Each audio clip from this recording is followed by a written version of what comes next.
Өнгөрсөн сараас эхлэн хөтөлбөрийн чадвараа төр алдсны тэтгэмжийг цахимжуулах ажил эхэлсэн. Энэ нь иргэдийн цаг заавыг хэмнэж байгааг мэрэгжлийн байгууллагуудын зүгээс хэлж байна. За эмнэлгийн хуудас 1 сарын сая 2022 оны 1 сарын 17-наас эхлээд цахим болсон байгаа. За тэгээд хуучин бол эмнэлгийн хуудсыг цаасаар манай албанаас бичдэг байсан. Одоо цахим болоод эмчлэгч юм чинь өөрөө одоо тийм юу байгаа. E-health гэдэг програмд эмнэлгийн хуудас гэсэн цанх байгаа байхгүй юу? Тэрэндээ шивж оруулаад тэгээд тэр нь одоо манай эмчилгээ эрхэлсэн орлогч руу захимаар ирээд тэр хүн хянаад за тэгээ хамгийн сүүлд манайхаас одоо тухайн лист авсан хүний ажлын газар руу илгээгдэж байгаа байхгүй юу? Ерөөсөө тэгээ иргэд наашаа цаашаа явах тий гар хөлийн өсөж зориулж байх тийм асуудал байхгүй болсон. За тэгээд хоёр төрөл байгаа байхгүй юу? Лист эмнэлгийн хуудас чинь хөдөлмөрийн чадвар алдалт тэгээд нэг нь болохоор зэрэг жирэмсэн амжилтсан гэсэн бас лист бичдэг. За тэр нь болохоор зэрэг төрхийн өмнөх болон төрсний дараах гэж эмнэлгийн хуудас авдаг шүү дээ. Тэгээд тэр жирэмсэн амжилтсны лист болон сайн дурын даатгуулагч бас эмнэлгийн хуудас авдаг. За энэ хоёр хүн бол өөрөө энэ даатгал цэг юм гээд сайт руу ороод хүсэлтээ гаргасны дараа тэр хүний лист баталгаажих юм билээ.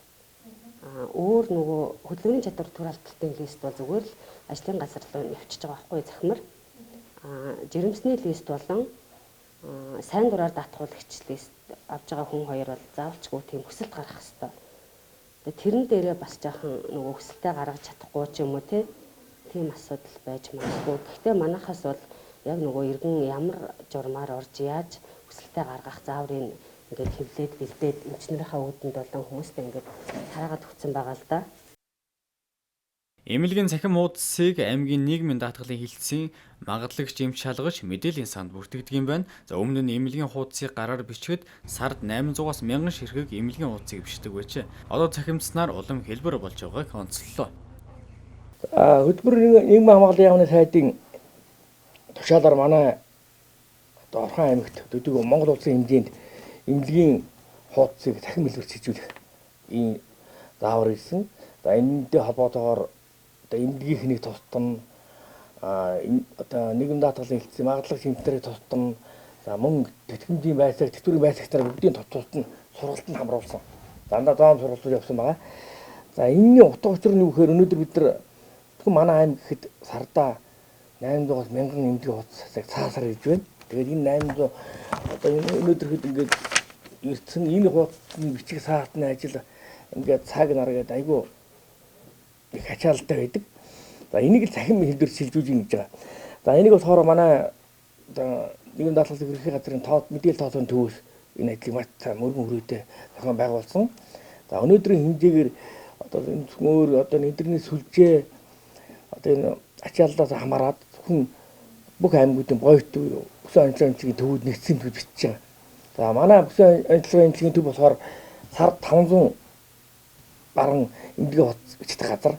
За өнөөдөр эднийх бол өнөөдөр яг 1 сарын 18 буюу одоо 20-ноос хойш өнөөдөр хүртэл амун 480-аад эмнэлгийн хуудас цахимаар бичсэн байгаа. За тэгээд энэ 480 эмнэлгийн хуудас маань шууд нийгмийн даатгал руу над дээр ирсэн. Цахимаар ирнэ. Би энийг нь хянаад одоо баталгаажуулаад тэтгэмжийн байцаагч руу явуулдаг. За тэтгэмжийн байцаагч маань аж ахуй нэгжтэйгээ холбогдоод тэр хүнээсээ тэтгэмжээс шууд боддог. За би ихэд нэг тэтгэмжийн хуудсыг 2-оос 3 минут хянаж. За бичвэл 5 минут орчим болно.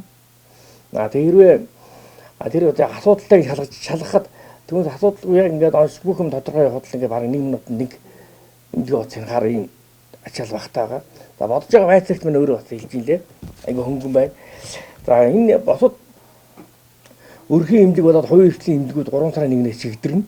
Тэр болтолсон бид нар бэлтгэл ажил хангуулж байгаа. За эмнэлгийн дүн бүртгэл буюу одоо эмнэлгийн яг эмнэлгийн цахим эмнэлгийн хуудас хариуцсан газар дээр нь одоо өрхийн эмнэлэг бусад аж ахуй нэгжүүд иргэдэд зөвлөгөө өгж байгаа. Иймд иргэд эмнэлгийн хуудас буюу хөдөлмөрийн чадвар төр алдсны тэтгэмж авахар төлөвлөж байгаа бол эмчилж буй эмчтэй эхэлж хандах нь зүйтэй юм. За мөн өрхийн эрдэмтдийн төвүүд дээрх үйлчилгээг давхар үзүүлж байгаамаа. Дээрх ажлыг 3 дугаар сарын 1 гэхэд хэвийн горимд шилжүүлнэ гэлээ.